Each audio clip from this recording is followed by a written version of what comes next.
Good afternoon. Today, Secretary Blinken delivered remarks at the United States Holocaust Memorial Museum's Yom HaShoah commemoration.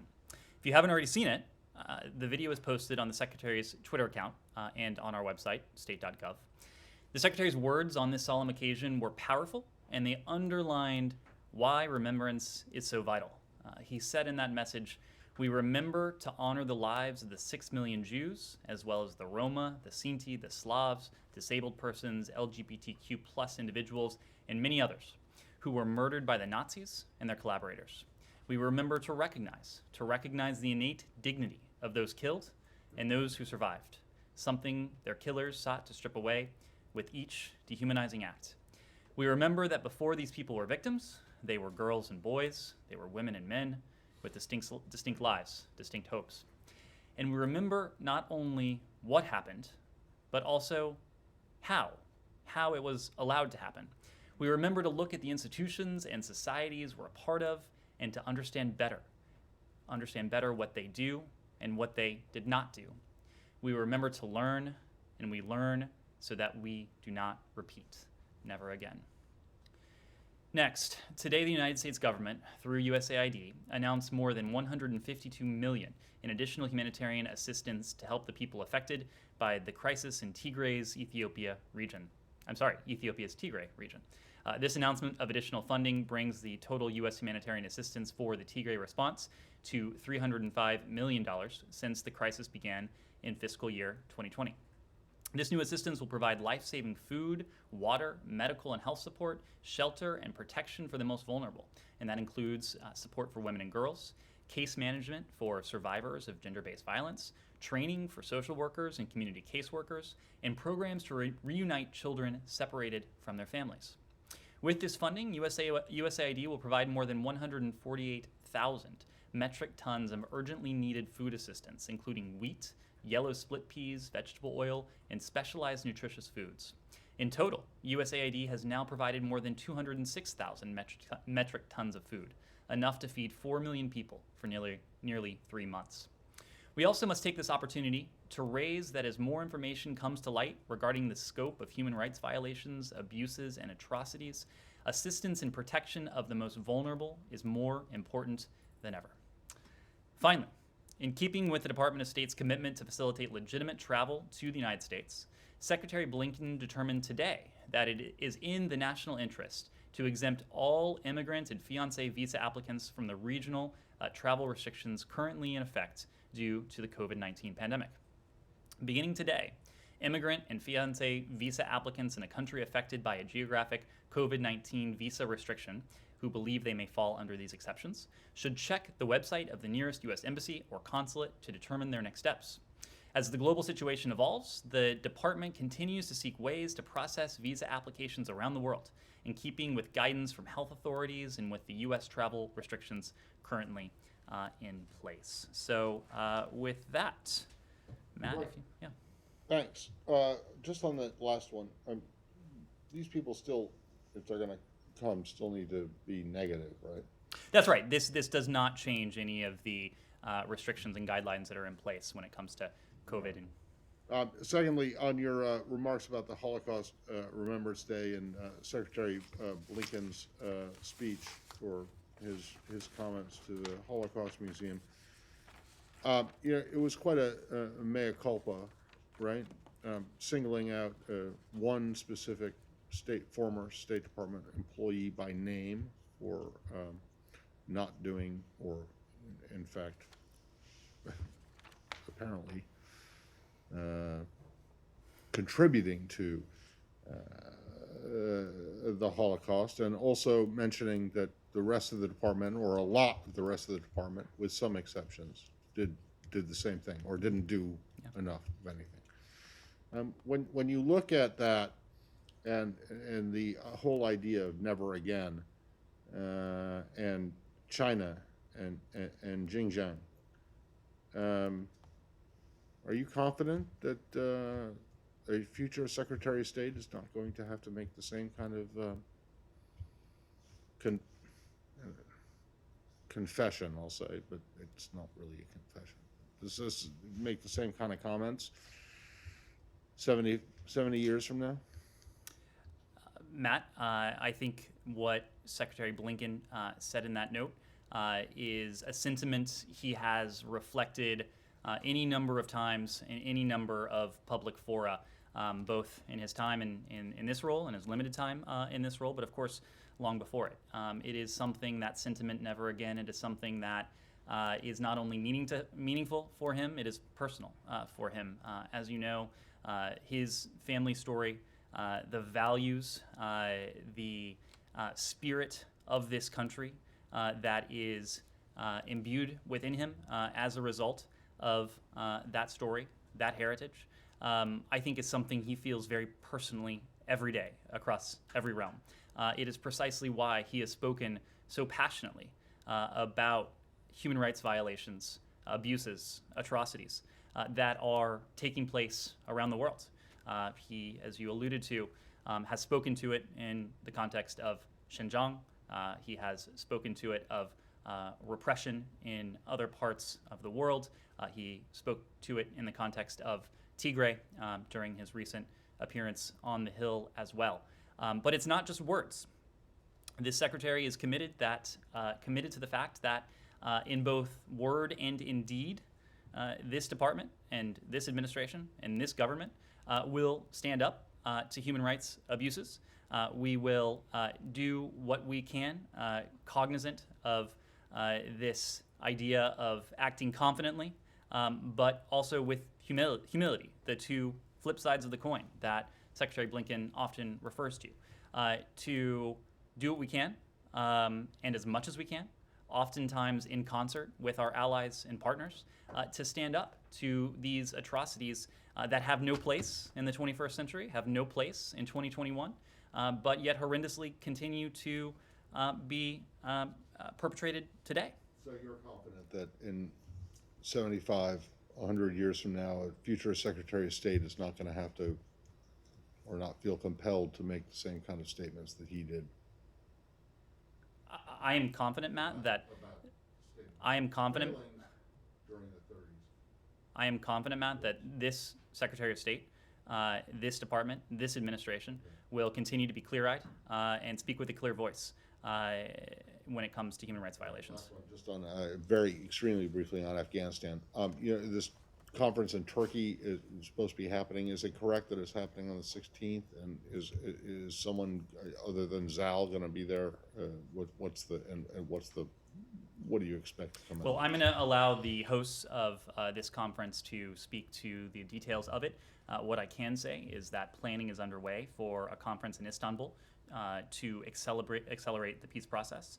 The gathering, as in all facets of this process, will be Afghan-owned and supported by high-level attendance from the international community.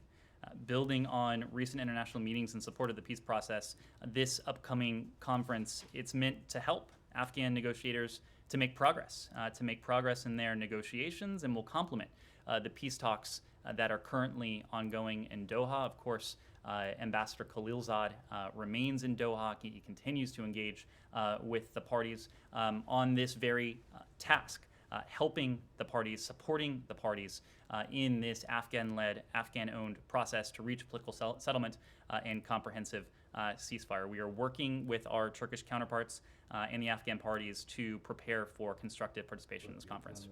I'm sorry? You don't have anything to say about who's going to be there? I will let the host speak to the details of it. Yes. No, from your side. Oh, I don't have any details to share yet. Yes. Could you address the comments by the Iranian chief negotiator in Vienna, where he essentially said that they're working on an approach that would not be step by step, but would remove sanctions in one go? And then also one of his comments was, in our view, America has to take its actions in one step, then we'll verify, and then Iran will follow with its own actions. What's your response to the Iranian view on how this is going to go? Well, our response to specific proposals is best delivered in engagement with our European allies and with the Russian and Chinese partners on the ground in Vienna. As you know, Special Envoy Rob Malley remains in Vienna, where he has had occasion to meet with our allies and partners in this effort, the remaining elements of the P5 original P5+1. He's had an opportunity to meet with the IAEA Director General as well. He issued or noted in a tweet today that he had met also on a bilateral basis with the Austrian foreign minister who is helping to host these. I think broadly speaking, what I will say is actually to repeat probably what you've heard me say before, and that is that the primary issues to be discussed in Vienna are twofold. On the one hand, the nuclear steps that Iran would need to take in order to affect its return to compliance with the JCPOA, and on the other hand, the sanctions relief steps that we would need to take in order to return to compliance as well. You mentioned one comment from the Iranians. I think we've all seen some of the commentary, including on social media, that these talks have been described as constructive, as businesslike, as accomplishing what they set out to do. And that is true. We would characterize it that way as well. We would also, however, hasten to not allow expectations to outpace where we are. After all, we have said this will be hard. And yesterday I explained many of the reasons why it will be difficult, why it will be hard. Just to quickly recap, it will be hard because these are indirect engagements. And obviously the mechanics of this are not uncumbersome. It will be hard because the subject at hand is very technical. It's very complex. And it is technical and complex precisely because we have arrived at a strategic formulation, something that candidate Biden and now President Biden has called compliance for compliance. We know that is the desired strategic endpoint, so we need not have broad strategic talks at this stage. We are engaged in technical talks about how we might get to that endpoint. And it will be hard, of course, because there is no insignificant degree of distrust between the United States and Iran, between the United States and the broader international community. Now, we're not going to let any of that be insurmountable to potentially stand in the way. And in fact, these discussions have been constructive. This forum has been constructive. It has been businesslike. This has been a step forward. I think you probably saw the announcement that the Joint Commission will meet tomorrow. We expect the talks may resume in the coming days, potentially next week. But just to follow up on that, I mean, it seems like when you boil everything down, you still have this fundamental problem, which is at the heart of this, which is Iran essentially is insisting that you go first, and you're insisting that Iran go first. So where does that leave us? Well, it leaves us where we started, really, with the knowledge that maximalist demands probably are not going to get us very far.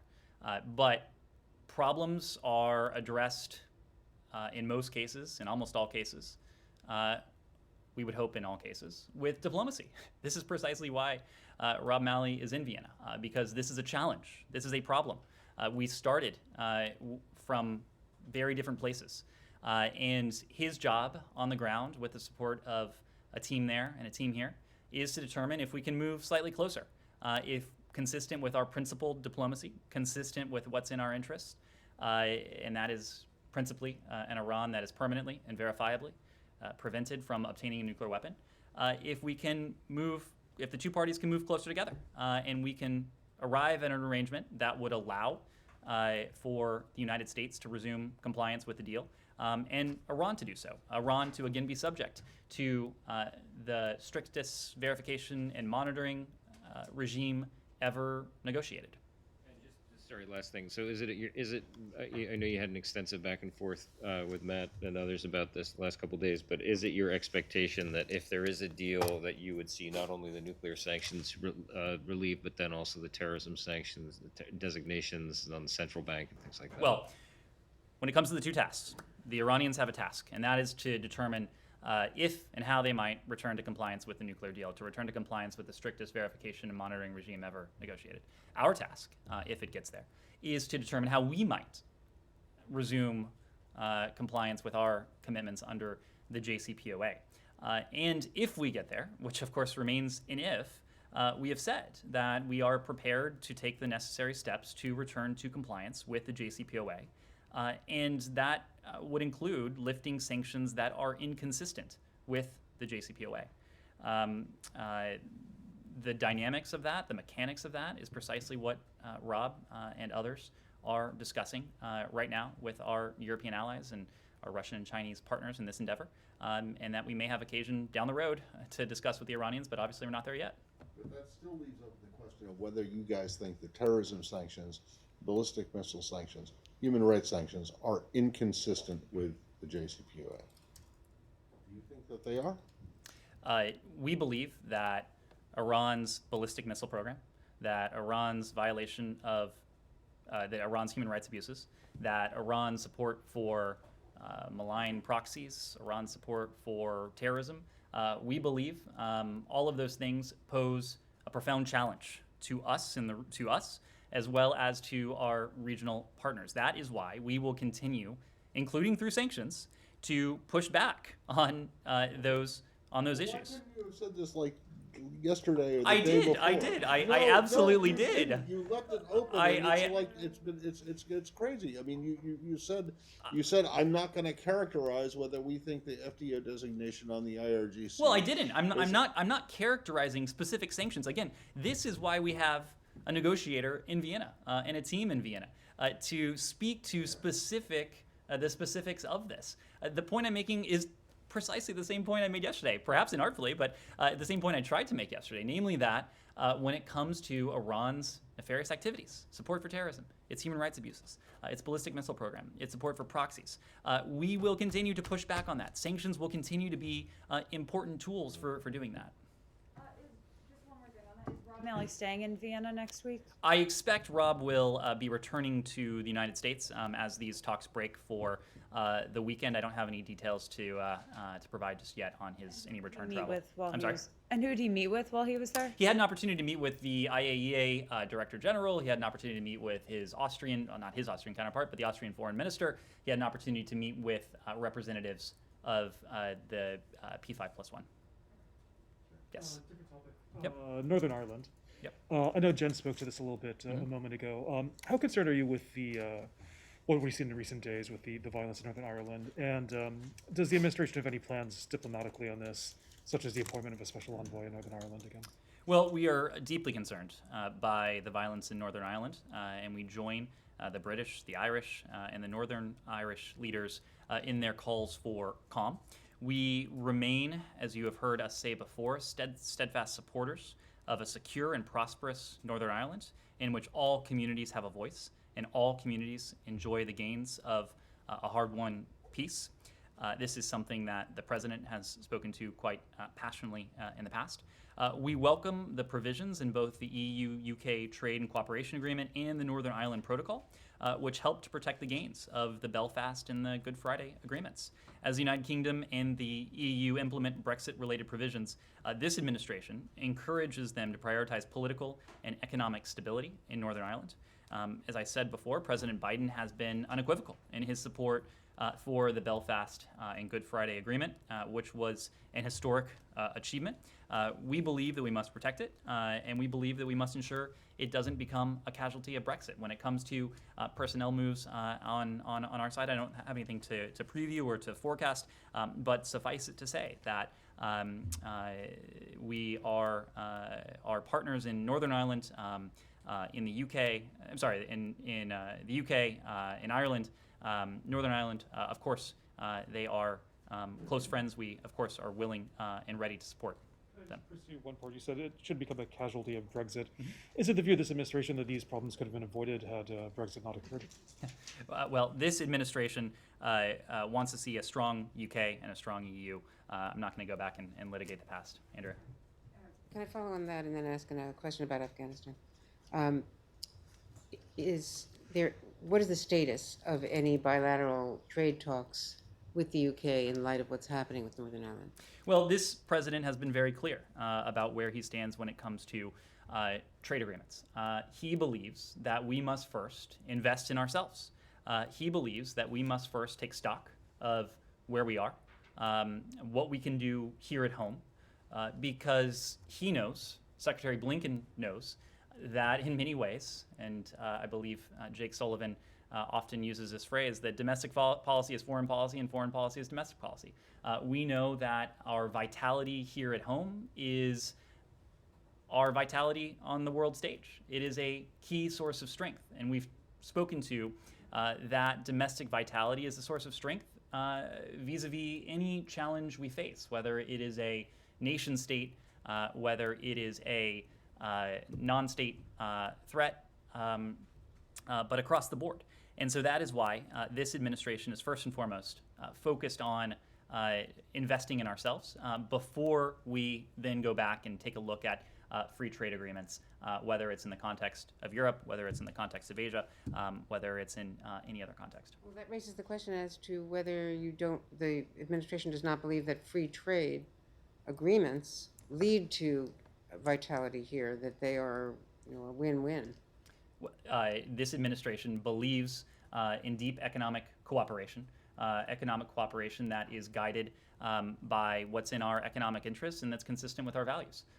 We believe in high labor standards. We believe in high, when it comes to climate, green technologies. We believe that American workers need to be protected. So we believe absolutely in deep economic ties with our allies and partners around the world. But we also believe that we have to affect those agreements consistent with what is in the best interests of the American people and what is in the collective interest. And whether that's in terms of labor standards, whether that's in terms of the environment, those are absolutely elements that this administration will be looking at. Let me just ask you about Afghanistan. As we approach May 1st, there's reporting that there is frustration among the military, not the cabinet level, but among the military, that there is, let's just say, indecision or no clear timeline as we approach May 1st. And I'm just wondering how close we are to a decision. Well, the Afghanistan withdrawal. so I think I will not break any new ground by saying that May 1st is 3 weeks away. That is on the record. You can lead with that. But the broader point, of course, is that we have been engaged in this review of what has been agreed to as we look to this May 1st deadline. The president has spoken specifically to the deadline. I think you should expect that the president will have an opportunity to speak to this issue again before we reach that deadline, which again is only a few weeks away. This is something that across the interagency, this department, the military, the intelligence community, all of the relevant components have been engaged in, knowing that the decisions ahead will have implications for this country. And the president has been very clear. He wants to see our military presence end in Afghanistan. This is not a position he has arrived at recently. It's also not a position he has arrived at lightly. The administration is committed to bringing a responsible end to the conflict, committed to removing our troops from harm's way, and committed to ensuring that Afghanistan can never again become a haven for terrorists who would threaten the United States or our allies. Those are the principles that are guiding these discussions, and those are the principles that will guide what we ultimately will hear from this administration. This is not a decision that any administration should take lightly. It's certainly not one that this administration takes lightly. Is there any anticipation that you will have any assurance that Afghanistan will not become a haven for terrorists, given the state of the talks right now? I will say a couple things. As you know, we have sought to galvanize the diplomacy between the parties, knowing that there is no military solution to what we face in Afghanistan. It's precisely why, at all levels, the President, the Secretary of State, Ambassador Khalilzad and his team have been working tirelessly, including in the region, including in Doha, including in Turkey, including in Russia just the other week, to see to it or to lay the groundwork as best we can for those two things we seek to accomplish: a comprehensive political settlement and a comprehensive ceasefire. We know that in the end, diplomacy is what will allow for the people of Afghanistan to have the best shot at what they deserve, and that is peace, it is security, it is prosperity, it is dignity, and that is a task we've been engaged in at all levels since January 20th of this year. On China, wanted to ask, Senators Menendez and Risch unveiled their comprehensive bipartisan China legislation, the Strategic Competition Act. Haven't gone all the way through it, but it mentions sanctions a couple dozen times. Is the State Department or the administration involved in working with them on that? Does it approve of this legislation? Is it a good idea for Congress to be setting foreign policy and sanctions rules, or is that something that the administration would prefer to do in consultation with Congress and allies? Well, as a general rule, we don't comment on pending legislation, so I won't comment on this legislation specifically. What I will say, however, is that we know when it comes to the challenges we face in the world, and of course we have spoken of competition with China as a defining challenge for this administration, that we will enjoy the greatest amount of success when we work hand in hand with Congress, and when our proposals find support on both sides of the aisle in Congress, and that when we work closely with Congress on their proposals. We have been heartened that there is a good deal of bipartisan agreement when it comes to how we should and could approach the government in Beijing, the PRC. This is precisely one of the reasons why, following their consultations, their discussions, I should say, with their PRC counterparts, National Security Advisor Sullivan and Secretary Blinken met with Alaska's two Republican senators. We know that any approach to the PRC has to have bipartisan support. It has to have the support of Congress. It's precisely why this secretary has committed to consultations with Congress, as he likes to say, not only on the landing, but also at takeoff, also midair. And that's precisely what we've been doing, and we look forward to continuing that engagement on China. Engagement begun with the Senate Foreign Relations Committee on China and other issues? I'm sorry? Has that engagement already begun with the Senate Foreign Relations Committee? We have had a number of occasions. I don't want to read out specific briefings, but we have had a number of occasions to send briefers from this building to offer insight into our thinking on any number of challenges, to update lawmakers on what it is we're doing, to seek their ideas on how we could work together to take on challenges. And of course, as I said before, our approach to the PRC and the competition with China is a defining challenge for this administration. Just on your takeoff, mid-flight, and landing consultations with Congress, I want to go back to something yesterday, the resumption of aid to the Palestinians. You said, as you were announcing it, that we have been gratified by the bipartisan support, or by the reaction that we have had from Congress on a bipartisan basis. What's the basis for that? Are you aware of a single Republican who has come out in support of this? The basis for that, Matt, are reactions we have heard, again, in our consultations with Congress, as you may know better than most, given your reporting. We have consulted with Congress, and we did consult with Congress on this funding decision. Let me also make another point, though. The funding we were speaking about yesterday was funding that was set aside, not during this Congress, but during the last Congress. No, you're talking about when it was actually, what you're talking about prior. Since the announcement. I am talking about what we have, and again, I wouldn't. Which was maybe there were a couple of Republicans who voted for it when it was in the budget bill or whatever, the reconciliation bill or whatever it was. It was But- it was but appropriated I- by the last Congress and a support- Republican Congress during a Republican administration. Can you identify any specific I am- example of support for what you have announced over the last? I am not going to day or speak so from for Republicans? members. I'm not going to speak for members, but I think there is broad consensus.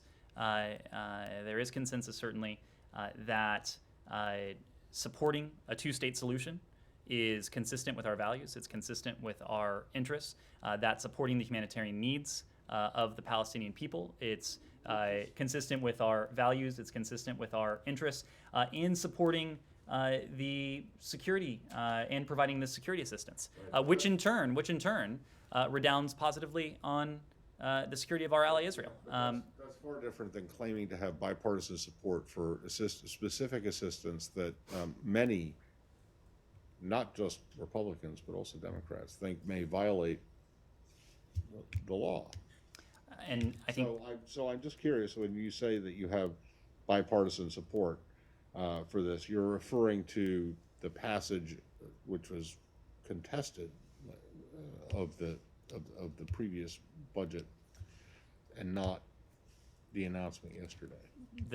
the funding that was approved during the last administration, a Republican administration by a Republican Congress. But also we The last administration also cut all of that funding, right? So I Well, just want to know, they- since you announced this and made it public, for UNRWA, for the and for the other stuff, have you heard from any Republicans saying yes, we're on board? I would not want to speak to individual conversations, but as you know, Matt, we have had consultations with Congress on this, going back to my earlier point about consultations at takeoff and on the landing, and we have had many opportunities to hear from Congress about this. Yes. I wanted to ask on the North Korea review. We've been hearing that it's in the final stages for a couple of weeks now. Wondering if you could comment on, what's the hold up with that? Are you waiting for an assistant secretary to be confirmed, or is there something else? And also, when that review is complete, how are we going to know what sort of format is it going to take? Well, I would contest the idea there's any sort of holdup. We were talking earlier in this briefing about the careful consideration of a major decision in a completely different context, and I think that would also apply to this case. North Korea's nuclear program, North Korea's ballistic missile program, of course, is a profound challenge, not only again for the United States, but also for our allies in the Indo-Pacific and our partners as well. And so, of course, we want to make sure we do a number of things. Number one, we want to make sure we know and have a good understanding of what has been tried in the past. And we've said before that we have consulted widely, including with former administration officials, about their approach, their strategy, their tactics. We want to make sure we understand fully the nature of North Korea's programs, where they are, what their intentions and capabilities might be. We want to ensure that we have consulted broadly and widely and deeply with our partners and, of course, with our treaty allies. And that is precisely why, as his first physical trip, Secretary Blinken went to Japan, went to the Republic of Korea. It's precisely why Acting Assistant Secretary Kim hosted a trilateral meeting with his South Korean and Japanese counterparts. It's why National Security Advisor Sullivan hosted his South Korean and Japanese counterparts at the Naval Academy only a few days ago, to make sure that we understand the concerns of our allies, to make sure we understand and to see to it that we are working in concert and in coordination with one another. And so I would suspect, and the White House has said this, that the review is entering its final stages. I wouldn't want to get ahead of the White House or get ahead of that review and to offer a timeline on it. But we are undertaking this review with careful consideration, given the nature of this challenge and the many stakeholders that are involved. Separate question on the vaccine diplomacy that you've been talking about this week. The Secretary sort of talked about giving money to COVAX separately, loans and giving vaccines themselves to allies. Is there a prioritization issue here? Why not give the excess vaccines to COVAX, who can give them to the middle and lower income countries? That seems, surely that's the priority. Well, there is a prioritization issue here. And this administration, this president, Secretary Blinken mentioned it on Monday as well, has been very clear that first and foremost, our primary task is to ensure the distribution of a safe and effective vaccine to Americans here at home. That is what we are focused on at the moment. Now, that doesn't mean that we can't play a leadership role when it comes to helping the world address this virus, knowing that Americans here at home can't be fully safe if this virus is mutating in the wild. And that's precisely why the administration has contributed $2 billion to COVAX with a pledge of $2 billion more. It's precisely why we have spoken to our efforts in the context of the Quad, our efforts in the context of our partnership with our Canadian and Mexican partners as well. Now, as the virus comes under control in this country and that distribution of a safe and effective vaccine continues, as we account for contingencies and scenarios that could come to pass here, could come to pass elsewhere. It's certainly our hope that we'll be in a position to do more. But again, right now, we're focused on ensuring we do everything we can to beat this disease here at home, just as we help the other countries with our profound assistance that has already gone out the door. When you do get to that point of we're ready to give away, to provide vaccines to other parts of the world, where's the priority in terms of, COVAX, giving money to COVAX is one thing, but COVAX needs vaccines rather than cash, right? Right, but I'm just not today in a position to entertain a hypothetical. That's something that we'll maybe be able to speak more about in the coming days. Yes. So there are growing concerns that elections in Chad and Benin this weekend may accelerate the erosion of democracy in Africa, given criticism that governments in these two countries have suppressed opposition. How does the U.S. see the elections, and how might the outcome of these two elections affect relations with these two countries? Thank you. Well, I would start by saying we are watching these elections very closely. We call on all actors to remain peaceful. We share with the people of Benin and Chad their desire for democratic, peaceful elections that ensure voters have a choice, and that is a choice among candidates who share their perspectives. Of course, we don't support any one candidate.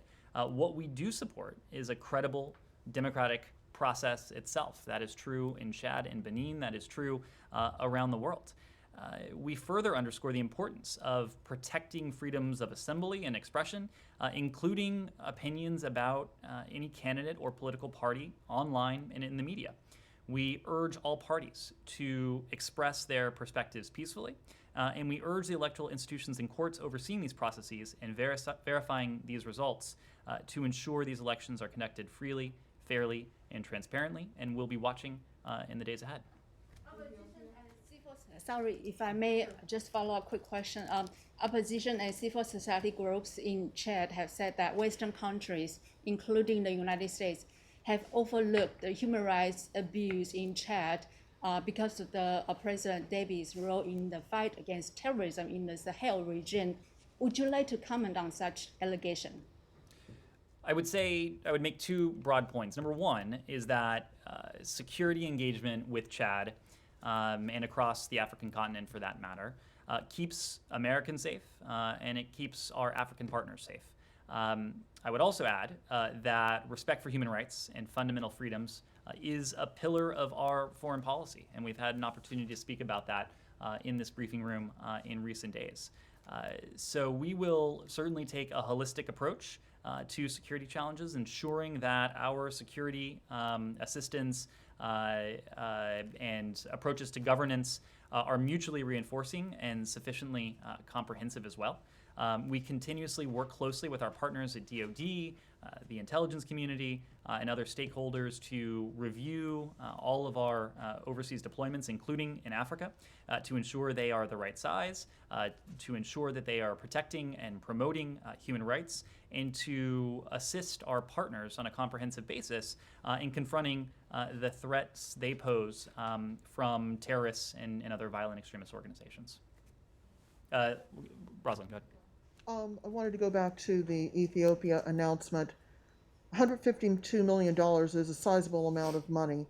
And noting that the National Security Advisor had a conversation yesterday with the Deputy Prime Minister, is this administration growing frustrated with Ethiopia's treatment of people in the Tigray region?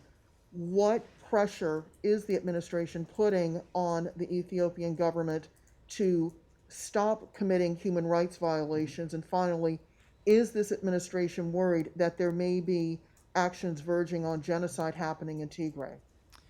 Well, we have had an occasion to engage directly with the Ethiopian government. You mentioned the call that National Security Advisor Jake Sullivan had with the Ethiopian Deputy Prime Minister. Secretary Blinken has spoken with the Ethiopian Prime Minister. Senator Coons, acting President Biden's behalf, has recently traveled to the region. And our messaging across all of those engagements has been consistent. We are deeply concerned about the reports that are emanating from Tigray about the humanitarian plight of the Tigrayan people. And I would say that while the recent announcement of the Ethiopian government's commitment to providing humanitarian access to Tigray are welcome, we are, of course, looking for deeds to match those words. And we continue to monitor the implementation of what we have heard emanate from Addis Ababa. We have called for full and unhindered access consistently since the start of this crisis. It is absolutely critical for humanitarian community to not only to scale up its response, but also to ensure that that humanitarian assistance is reaching the people in need. As I said, we are also encouraged by Prime Minister Abiy's announcement that the government of Eritrea has agreed to withdraw its forces from Ethiopia. But we also want to see follow through on this commitment and to see the immediate and complete withdrawal of Eritrean forces. We know that a cessation of hostilities and an end to the Ethiopian government's deployment of Amhara regional forces in Tigray, both of these things are essential to ensuring full and unhindered humanitarian access, and we continue to urge the government to implement even further, even additional methods to ensure this unhindered humanitarian access, knowing how important it is. We hear that President Abiy and his government are resisting if the U.S. is having to repeat its calls for access, for relief, for not harming its citizens in Tigray. What is this administration prepared to do to make President Abiy know that you're serious about this? Are there repercussions coming? Well, I think the Ethiopian leadership knows just how serious we are. It is a message the leadership has heard directly. It is a message we have relayed via different channels, different messengers. But again, the message has been consistent. Our concern for the reports that are emanating, that have emanated from Tigray, we have made no secret of that. We have gone to tremendous lengths to provide, to make available, I should say, humanitarian assistance. Of course, the U.S. Agency for International Development has deployed a DART, a disaster assistance response team as well. And now the task ahead of us is to make sure that these constructive statements emanating from Addis, that, again, they are met with concrete action and that there is follow through. We have left no doubt with the Ethiopian leadership that there needs to be follow through given the humanitarian crisis that has unfolded in Tigray. Kylie. statements on being disturbed about Alexei Navalny, but I'm just wondering if there's any action that is being considered right now in terms of further advocating for his release. Well, you've heard this from the department, you've heard this from the White House, but it bears repeating that Mr. Navalny's exposure of the regime's corruption in the first instance prompted his politically motivated detention and arrest. And we are, of course, disturbed by these reports that Mr. Navalny's health is worsening and that he is on a hunger strike to demand access to outside medical care. We urge authorities to take all necessary action to ensure his safety and to ensure his good health. And we reiterate our call for his immediate release as well as an end to the persecution of his supporters. It was only last month, it was on March 2nd, that we took action to impose costs on Russia for the events surrounding Mr. Navalny. Of course, his attempted murder, his attempted assassination using chemical weapons, his subsequent arrests and imprisonment. And in doing so, we mirrored actions taken both by the EU and the UK. Again, understanding that when we act in concert, we have our actions carry much more heft. We know that Russia's use of chemical weapons has consequences, and it did have consequences for Moscow. I wouldn't want to preview what may lie ahead if Moscow continues down this road, but we've made abundantly clear that we will continue to hold Moscow to account. And we've spoken of many areas of that malign activity. We've spoken about solar winds. We have referred to Moscow's interference in our elections.